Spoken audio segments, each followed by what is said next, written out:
네, 오늘 말씀은 라헬과 레아에 대한 이야기입니다. 창세기 29장 31절 32절 제가 읽도록 하겠습니다. 여호와께서 레아가 사랑받지 못함을 보시고 그의 태를 여셨으나 라헬은 자녀가 없었더라. 레아가 임신하여 아들을 낳고 그 이름을 루우벤이라 하여 이르되 여호와께서 나의 괴로움을 돌보셨으니 이제는 내 남편이 나를 사랑하리로다 하였더라. 아멘. 네. 아까 저기 네네네네. 저희 광고 시간에 28일 휴가 때 이제 올 황대현 목사에 대한 소개를 부탁을 하셔서 잠깐 소개를 해드리면 제 친구고요. 친구이자 후배입니다. 합신 후배인데 이번에 제대로 읽는 욥기라는 책을 냈는데요. 그 책 작업을 제가 교정 교요를 보고 이런 작업을 제가 같이 했어요. 같이 했는데 연구는 제가 같이 한 게 아니라 연구는 그 친구가 혼자 하고 나중에 이제 마무리 책 작업만 제가 같이 했었는데 내용이 너무 좋아서 좀 소개하고 싶다는 생각을 했습니다. 그다음 전통적인 입장에서 보는 그 욥은 신정론, 하나님이 인간의 운명을 정했다라는 입장에서 바라보는 욥, 그리고 고통의 문제, 이 두 가지 관측으로만 이 욥기를 바라보는데 이제 그 친구는 이제 아랍인들의 눈으로 그 지혜서를 바라보는 입장으로 욥기를 이제 바라보면서 욥기를 재해석을 했는데 제가 아는 한 우리나라에 아직까지는 그런 방식으로 욥을 해석해서 내놓은 주석이나 책은 없는 걸로 알고 있어요. 그래서 이거는 꼭 한번은 여러분한테 소개하고 싶다 이런 생각을 했었는데 이번 기회가 돼서 제가 어차피 지금 저희가 인물 설교를 하고 있기 때문에 나중에 욥을 제가 하는 것보다 그 친구가 전문가니까 욥에 대해서는 그 친구가 좀 하는 게 좋겠다 싶어서 초청을 했습니다. 네, 오늘은 라헬과 레아에 대한 이야기를 하고자 합니다. 라헬과 레아는 이렇게 이 라헬과 레아를 중심으로 설교되는 건 많지 않죠. 왜 그러냐면 이들이 여자이기 때문에 그렇습니다.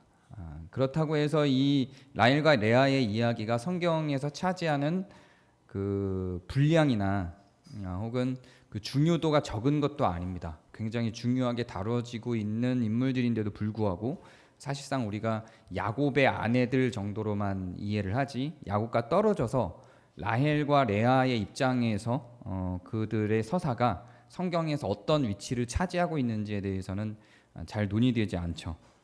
오늘은 라헬과 레아의 입장, 그 야곱을 제외한 라헬과 레아의 입장으로 좀 같이 들어가 보고자 합니다. 오늘 우리가 읽은 말씀을 보면 레아가 사랑받지 못했어요. 그리고 라헬은 자녀가 없었어요. 이 두 가지 다 두 여자의 고통의 문제입니다. 레아는 자기가 원해서 야곱과 결혼하지 않았죠. 원래 야곱은 라반이라고 하는 사람 집에서 일을 하면서 7년 동안 일을 하면 라헬과 결혼시켜주겠다라고 하는 약속을 받고 라헬과 결혼하기 위해서 라반의 집에서 7년을 일합니다. 그러니까 이거 자체가 부당하다고 우리는 생각할지 모르겠지만 그 시대로 들어가 보면 또 그렇게 막 부당한 건 아닙니다. 왜냐하면 다울이라고 하는 게 있어요. 그러니까 신부를 남편이 데리고 갈 때 그 신부에 대한 그 값을 치러야 되는 돈입니다. 그게 지금도 아랍에는 이 전통이 그대로 있는데요. 이 당시에도 거의 동일합니다. 기준이 어떻게 되냐면 소를 기준으로 10마리에서 12마리 정도가 다울이 값입니다. 그러니까 소를 10마리에서 12마리를 줘야 아내를 데려갈 수 있는 거예요. 왜냐하면 그동안 아내를 키워준 값이라고 보는 거예요. 그러니까 그 여자를 그 당시에는 일종의 소유물이나 물건, 값으로 환산한 대상으로 바라보는 시각이 여기에서 나타나게 되죠. 그래서 라헬을 사랑한 야곱이 라헬을 데려가기 위해서 그 라반에게 이야기를 했는데 라반은 그냥 데려갈 수 없다. 네가 다우리가 없으니 7년 동안 일을 해서 소 12마리 값을 치러라. 이렇게 이야기를 했죠. 소 12마리 값이 무슨 7년이나 일해야 될 값이냐 이렇게 생각할지 모르시겠지만 소가 지금도 우리나라에서 한 마리에 한 1,000만 원 하죠. 보통. 그러니까 12마리면 거의 1억 1억 2천 이러니까 7년 동안 열심히 일한 값으로 보면 상대적으로 저렴하게 가져갈 수 있는 거예요. 그 당시 속값이 어땠는지는 저는 잘 모르지만요. 지금 속값으로 계산을 한다면 7년이면 그렇게 막 나쁜 조건은 아니었던 것 같아요. 왜냐하면 야곱도 그걸 그냥 흔쾌히 허락을 했거든요. 그리고 7년을 일했는데 이 라헬은 워낙에 인기가 많고 예뻤기 때문에 야곱이 아니어도 데려갈 사람들이 있었고 워낙 탐낼 수 있는 사람이었는데 그 언니 레아가 외모가 아름답지 않다고 성경에 기록을 하고 있어요. 그래서 첫날 밤을 치를 때 그 당시에는 뭐 전기가 있었던 것도 아니고 밤에 아내를 들여보내면 누가 누군지 구분을 할 수 없기 때문에 라헬을 들여보내지 않고 레아를 들여보냅니다. 그래서 레아와 첫날 밤을 치르고 났는데 야곱은 그게 라헬인 줄 알았죠. 근데 다음 날이 밝고 보니까 라헬이 아니라 레아였단 말이에요. 그래서 이 일을 어쩌지? 라고 생각을 했는데 이건 그 아버지 라반의 계략이었죠. 야곱이 워낙에 일을 잘하니까 7년 동안 수확해준 수확물이 자기가 다우리로 받아야 되는 것들보다 훨씬 많았기 때문에 이 야곱을 잘 잡고 있으면 내가 큰 수확을 얻겠다 싶어서 네가 내 딸 큰 딸을 7년에 대한 대가로 가져갔으니 라헬을 데려가고 싶으면 7년을 더 일해라 이렇게 이야기를 하죠. 그래서 야곱은 7년 동안 더 일하기로 하고 결국은 라헬까지 데려갑니다. 근데 그 상황에서 레아는 사랑받는 자가 아니잖아요. 그러니까 레아는 레아대로 굉장히 큰 고통을 받습니다. 남편한테 사랑받지 못한 아내, 남편에게 사랑받지 못한다는 걸 뻔히 알고 있는 아내, 그게 1대1 관계에서도 고통스러운데 비교 대상이 있어요. 라헬이라고 하는 사랑하는 사람이 있고 거기서 사랑받지 못한 아내인 거죠. 그러니까 레아는 그것만으로도 굉장히 큰 고통이에요. 근데 라헬도 고통이 있었어요. 라헬의 고통은 아이를 못 낳았어요. 레아는 아이를 잘 낳는데 라헬은 아이를 잘 못 낳았어요. 그 당시의 문화적 기준으로는 아이를 낳는 건 곧 가문을 잇는 것이고 남편에게 개인적인 어떤 개인을 아껴주는 사랑 이상의 큰 가치가 있는 것이었죠. 뭐 우리나라도 조선시대 문화를 떠올려 보면 충분히 이해될 수 있고 우리나라조차도 지금 현대화된 우리나라조차도 나이가 드신 분들은 아직도 그런 가치를 다 가지고 계시죠. 그래서 손자를 낳아주는 며느리, 이게 큰 가치로 생각하는 어르신들이 지금도 존재를 하니까요. 그때는 얼마나 더 그게 심했겠어요. 그러니까 라헬도 굉장히 큰 고통에 쌓여 있었죠. 그래서 라헬은 자녀가 없어서 고통을 호소하고 레아는 32절을 보면 사랑받지 못한 이유로 괴로움을 호소하는 상황이었습니다. 그래서 이 둘은 괴로움을 호소하는 정도가 아니라 경쟁을 시작합니다. 남편에게 사랑받기 위한 경쟁을 시작해요. 그래서 30장, 우리가 29장을 읽었는데 30장은 전체가 다 라헬과 레아의 경쟁 구도 속에서 이 라헬과 레아가 싸우는 이야기가 전개됩니다.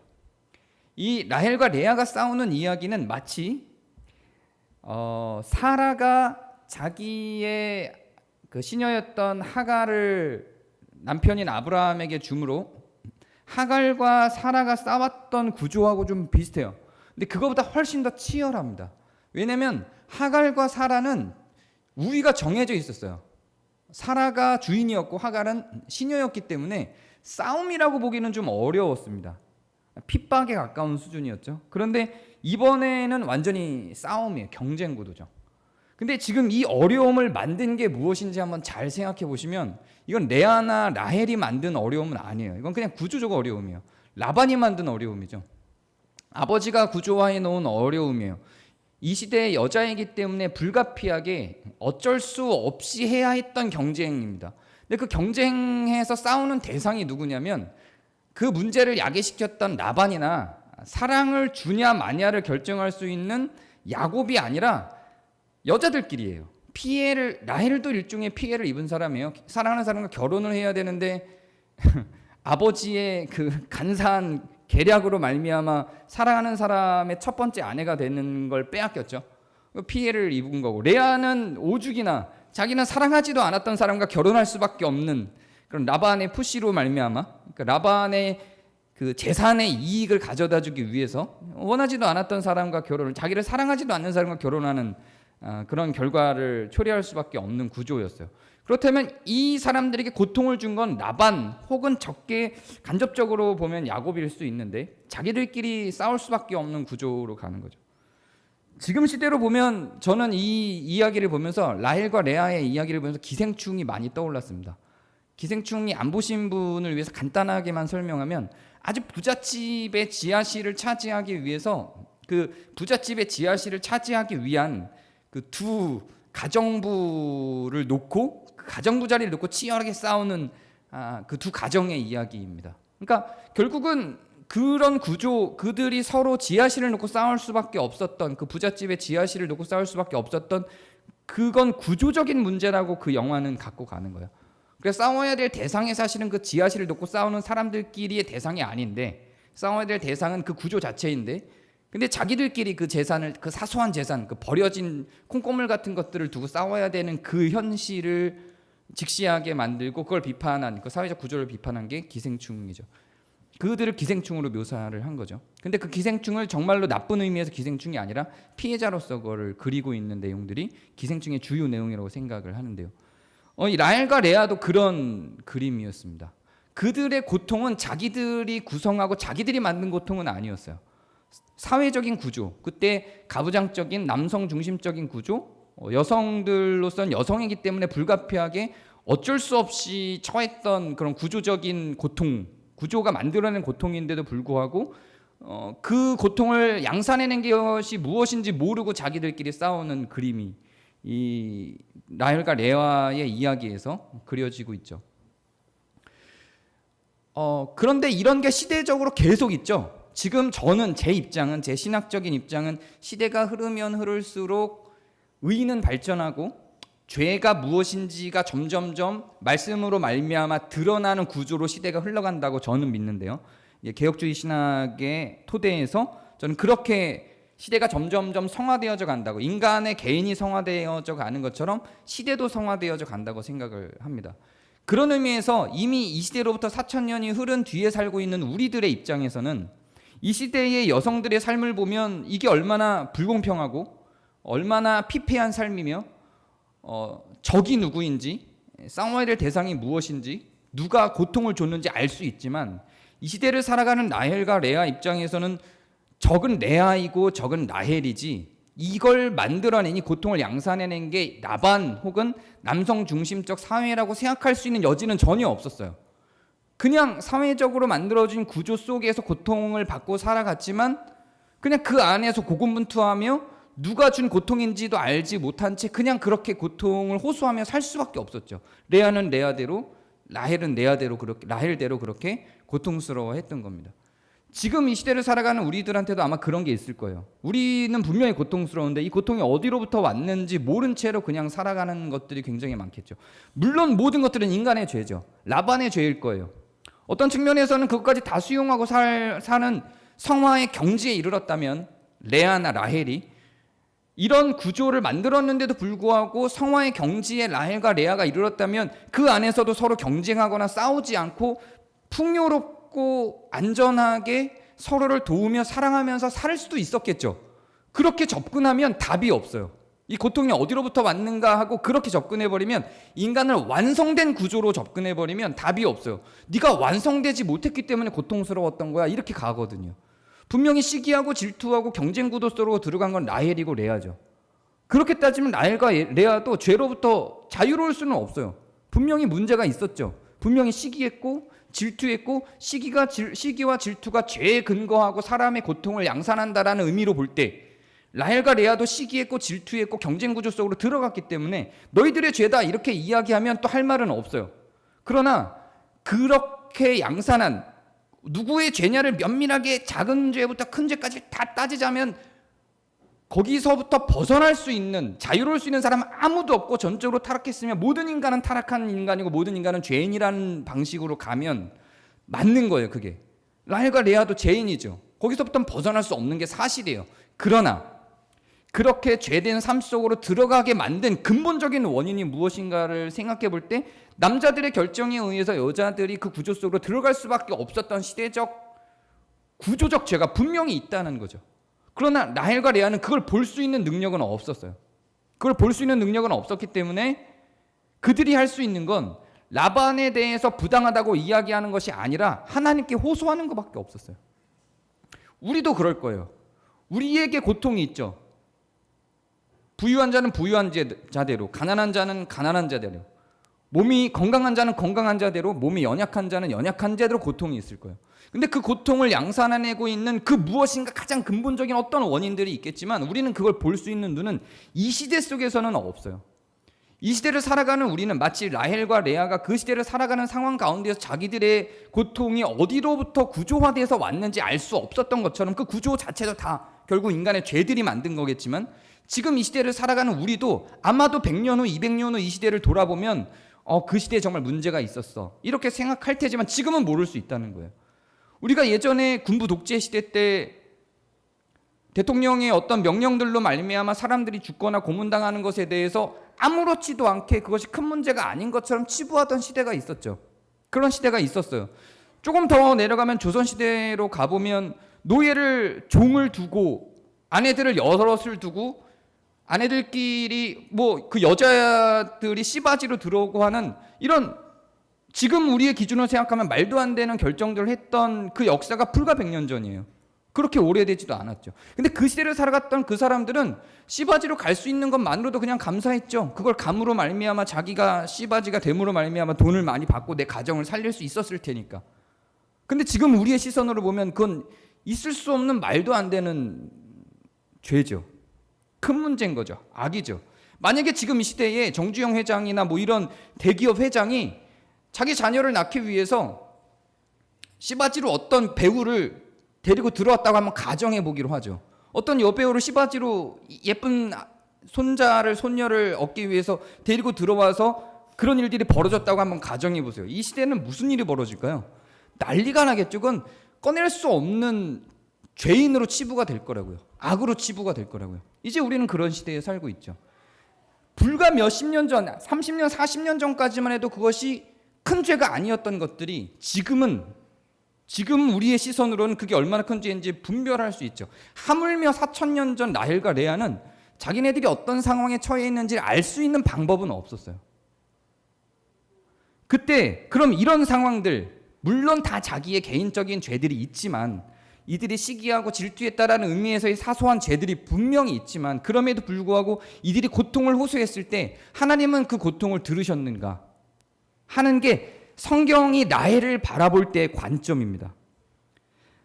구약에서 나타난 어떤 사건들을 신약에서 어떻게 해석하느냐를 바라볼 때 신약에서 해석한 구약의 내용이 있으면 그 구약의 내용은 신약에서 재해석됨으로 말미암아 그것이 구약에서 얼마나 중요한 역할을 하고 있었는지를 확인시켜주는 작업을 합니다. 그래서 구약학자들은 신약을, 신약학자들은 구약을 봐서 서로 어떻게 연결되는지를 확인해 보는 작업이 성경을 해석하는 데 굉장히 중요한 작업 중에 하나입니다.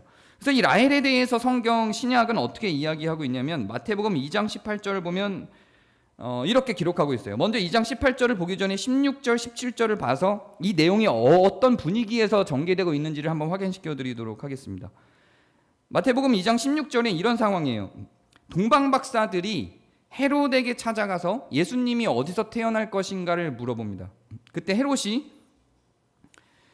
사람을 보내어 베들레헴과 그 모든 지경 안에 있는 사내 아이를 박사들에게 자세히 알아본 그때를 기준으로 2살부터 그 아래로 다 죽이라고 명령을 합니다. 그 다음에 나오는 장이에요. 그 다음에 이렇게 이어집니다. 슬퍼하며 2장 18절에 슬퍼하며 크게 통곡하는 소리가 들리니 이게 왜 들리겠어요? 슬퍼하며 크게 통곡하는 소리가 들리니 2살 아래 다 죽이라 그랬잖아요. 라헬이 그 자식을 위하여 애곡하는 것이라 그 자식이 없으므로 위로받기를 거절하였도다 함이 이루어졌느니라. 이렇게 연결돼요. 아니 예수님이 오셨을 때 그 예수님이 메시아이고 새로운 왕이 될 것이라고 하는 소문을 들은 그 당시의 왕인 헤롯이 자기를 누르고 일어설 어떤 왕이 탄생할까 봐 그게 걱정이 돼서 2살 이하의 어린이를 다 죽이라고 했는데 그 사건과 그것으로 말미암아 통곡이 일어나는데 그 통곡의 소리가 라헬과 무슨 상관, 라헬의 통곡과 무슨 상관이 있길래 이걸 연결시켰을까요? 이게 신기하죠. 이게 어떤 연결고리가 있는가? 그러면서 17절엔 이렇게 나와요. 선지자 예레미야를 통하여 말씀하신 바라고 나옵니다. 그러니까 이 내용은 예레미야 시대에 있었던 내용을 그대로 가져와서 마태복음의 저자인 마태가 인용해서 사용한 거예요. 그러면 예레미야에서 이것을 어떻게 이야기하고 있는지를 확인해 보면 알 수 있겠죠. 예레미야로 돌아가면 이렇습니다. 예레미야 31장 15절을 보면 슬퍼하며 통곡하는 소리가 들리니 라헬이 그 자식 때문에 애곡하는 것이라. 그가 자식이 없어져서 위로받기를 거절하는도다. 이렇게 나옵니다. 라헬은 자식이 없어요. 그런데 그 뒤에 어떻게 이어가냐면 여호와께서 이와 같이 말씀하시니라 네 울음소리와 네 눈물을 멈춰라. 라헬에게 하는 말이에요. 하나님께서 라헬이 자식이 없어서 너무 힘들어요. 자식이 없어서 남편에게 사랑을 못 받아서 너무 힘들어요. 고통스러워요 하고 그 고통을 호소하니까 네 눈물을 멈추어라. 네 일의 삭스를 받을 것인즉 네가 그 대가를 받을 것인즉 그의 대적의 땅에서 돌아오리라. 이 그 대적의 땅에서 돌아오리라고 하는 건 라헬의 예를 들어서 그 시대 이스라엘 백성들에게 한 말이에요. 너의 장래의 소망이 있을 것이라. 너의 자녀가 자기들의 지경으로 돌아오리라. 여호와의 말씀이니라. 이렇게 이야기합니다. 또 라헬을 끌고 왔어요. 예레미야 선지자도. 왜 라헬을 끌고 왔냐면 이 시대적 상황은 이래요. 이스라엘이 포로로 잡혀가는 상황입니다. 이스라엘 백성들이 하나님과 선지자들의 말을 안 듣고 바벨론과 다른 주변 국가들에게 빌붙어서 하나님의 계명과 율법대로 살지 않고 다른 신들을 섬기고 아이들을 제물로 바치고 가진 것이 없는 자들을 탄압하는 다른 주변 국가들의 법을 따르고 노예를 만드는 그런 주변 국가들의 법을 따라 사니까 하나님께서 너희들이 그렇게 좋아하는 그들에게 한번 식민지가 되어라. 너희들이 그렇게 좋아하니 그들에게 노예가 되어라 라고 이스라엘 백성들을 보호해 주기를 멈추시죠. 그러니까 이스라엘 백성들이 노예가 돼서 다른 나라의 식민지로 들어가 버려요. 그때 고통의 소리를 외치니까 하나님께서 하신 말씀이에요. 예레미야 선지를 통해서 라헬이 울부짖음을 내가 후에 들어준 것처럼 라헬도 자녀가 없어서 그렇게 고통스러워서 울부짖었는데 그것을 내가 들어준 것처럼 그 나중에 라헬도 자녀가 생기고 결국은 라헬이 이스라엘의 어머니가 되지 아니하였느냐. 수많은 자녀들을 라헬이 갖게 되지 아니하였느냐. 그렇게 자녀가 없는 라헬에게 자녀를 주어서 이스라엘의 어머니가 되게 한 것처럼 내가 너희들의 통곡하는 소리를 장래에 들어줄 것이고 너의 장래에 소망이 있을 것이다. 이렇게 이야기를 하고 있는 겁니다. 그리고 이것과 동일한 이야기를 마태가 인용을 해서 예수님이 태어날 때 죽은 아이들에게도 적용시켜내는 겁니다. 그래서 라헬의 이야기는 후대의 구약과 그리고 신약에서 계속해서 어떻게 활용되냐면 지금 이 시점에서 고통스러워하고 있는 사람들에게 라헬의 고통의 소리를 여호와께서 들으신 것처럼 너희들의 고통의 소리도 들을 것이다 라고 위로를 해주는 대명사처럼 라헬이 성경에서 반복적으로 사용되고 있는 거예요. 그러니까 라헬이 차지하고 있는 위치는 굉장히 무시받기 쉽지만 우리가 기도를 하고 하나님께 의지할 때 대표적인 상징으로 성경은 라헬을 계속해서 인용하고 활용하고 있습니다. 그러면 정말로 그런가? 정말로 하나님께서는 라헬에게 자녀가 없어서 고통스러워하는 라헬에게 그 고통의 소리를 들어주시고 라헬에게 나중에 자녀를 주셨던 것처럼 우리의 고통의 소리를 듣고 우리의 기도의 음성도 들어주시는가? 라고 하는 질문으로 들어갈 수밖에 없겠죠. 그런가요? 그렇지 않잖아요. 그러기도 하죠. 우리의 고통은 하나님의 응답하심으로 이 시대에서 우리가 살아생전에 이루어지기도 하죠. 그러나 그렇지 않기도 해요. 라헬이 그렇게 오래 기도한 기간이 얼마나 됐을까요? 라헬이 자기의 자녀를 얻기 위해서 기도한 기간이 얼마나 됐을까요? 굉장히 오래. 요셉에 이르러서야 앞에 수많은 아들들이 나고 요셉에 이르러서야 라헬의 기도가 응답이 돼요. 몇십 년을 기다렸어요. 한참 뒤에 이루어지죠. 근데 단지 여기에서 너희들의 고통의 소리를 하나님께서 들어주실 것이다라고 하는 이거는 단지 몇십 년 후에 너희들이 살아 생전에 들어주겠다는 정도만이 아니에요. 이거는 이 땅에서 들어주실 수도 있으나 꼭 그렇지 않을 수 있어요. 사실상 우리가 죽은 후에 하나님 앞에 갔을 때일 수 있습니다. 왜 그러냐면 이 예를 그대로 또 어디서 드냐면 2살 이하의 죽은 어린이들에게 하나님께서 말씀하시는 마태의 입을 빌어서 마태의 손을 빌어서 말씀하시는 내용으로 연결되기 때문에 그래요. 2살 이하의 어린이들이 이미 죽었어요. 이미 죽어서 통곡을 해요. 그렇게 고통스러워한 어린이들에게도 이와 동일한 이야기를 하거든요. 라헬의 예를 들어서. 그래서 너의 장래에 소망이 있을 것이다 라고 그렇게 언급을 하죠. 그러면 이미 죽어버린 아이들에게 그 고통의 소리를 들은 하나님께서 그 아이들을 빗대어 이렇게 라헬의 이야기를 두고 너의 장래에 소망이 있을 것이다, 그 고통의 소리를 들을 것이다 라고 하는 건 어디서 듣겠다는 이야기일까요? 최소한 이 땅에서는 아닐 거라고요. 하나님께서 그 고통의 소리를 듣는 건 우리 생각에서는 즉시로 이루어지기를 바라고, 혹은 우리가 이 땅의 어떤 삶의 생애 속에서 이루어지기를 바라기도 하죠. 10년 후, 20년 후, 30년 후가 되었다 할지라도 이 땅에서 이루어지면 굉장히 그것이 간증거리가 되기도 하죠. 근데 하나님의 입장은 꼭 그렇지 않다는 거예요. 하나님은 제가 계속 인물 설교를 하면서 끊임없이 계속 이야기하는 건 시간을 초월하신 하나님이에요. 그래서 그 사람을 바라보시는 입장은, 그 한 사람의 고통과 축복에 대해서 하나님께서 바라보시는 입장은 이 땅에 한정되어 있지도 않고 어떤 시간 속에 한정되어 있지도 않아요. 하나님이 우리를 대하실 때의 방식은 과거가 현재에 침입하고 미래도 현재에 침입해요. 이 과거와 현재와 미래가 서로 단절되어 있지 않아요. 서로 쌍방간에 침입하면서 이게 전체가 더 통합적인 우리로 하나님은 바라보세요.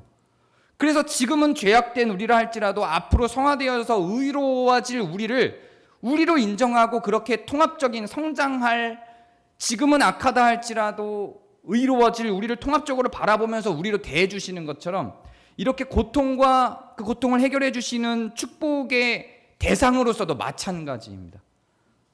과거에 그것이 10년 전의 소리이든 여러분의 악의적의 소리이든 그 어떤 고통의 소리였든 하나님이 간과하지 않으시고 그것들을 전부 다 보상해 주시고 그 싹쓸 주시기로 결정하시는 하나님이시고, 그것은 반드시 이 땅에서만 이루어질 일들은 아니라는 것입니다.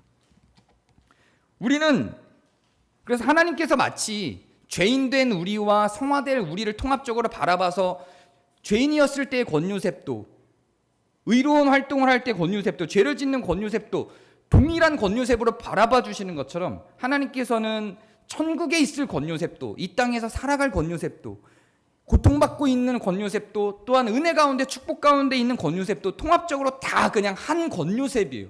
거기서 어떤 차이가 있지 않습니다. 하나님께서는 그 대상을 바라볼 때 하나님의 자녀로서 어떤 상황에 처해 있든지에 상관없는 하나의 통합된, 모든 시간들이 다 통합된 대상으로서의 인간을 바라보시죠.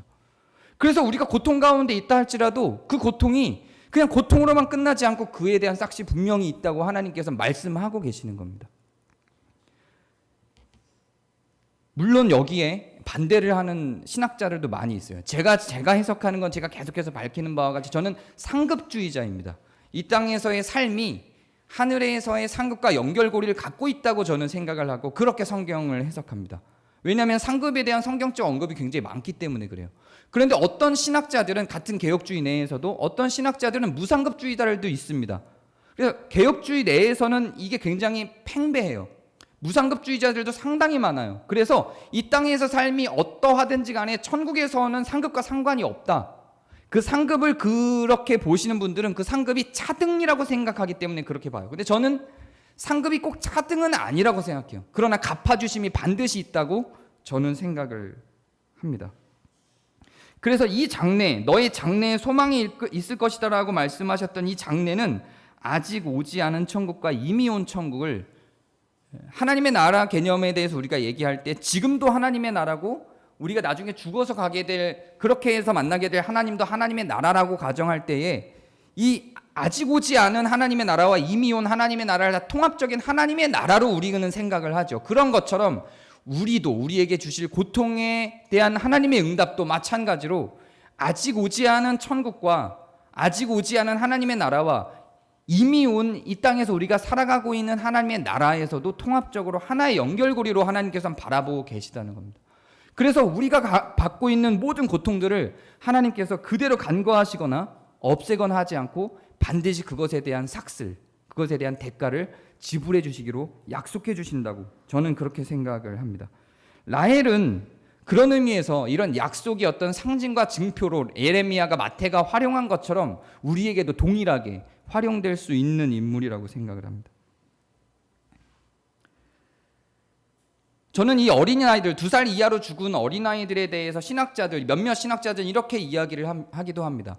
2살 이하의, 물론 이런 신학자들은 그리스도를 주로 바라보고 삼위일체 대신 하나님의 한 분으로 바라보기보다 그리스도를 굉장히 많이 폄훼하는 입장에서 기독교를 반대하는 입장에서 성경을 연구하는 신학자들이에요. 이분들도 분명히 신학자들이에요. 근데 어떤 신학자들은 이렇게 이야기하기도 합니다. 그리스도의 오심이 과연 그것이 축복인가? 그건 하나님의 폭력이 아닌가? 왜냐하면 그분의 오심으로 말미암아 2살 이하의 어린아이들이 죽지 아니하였나?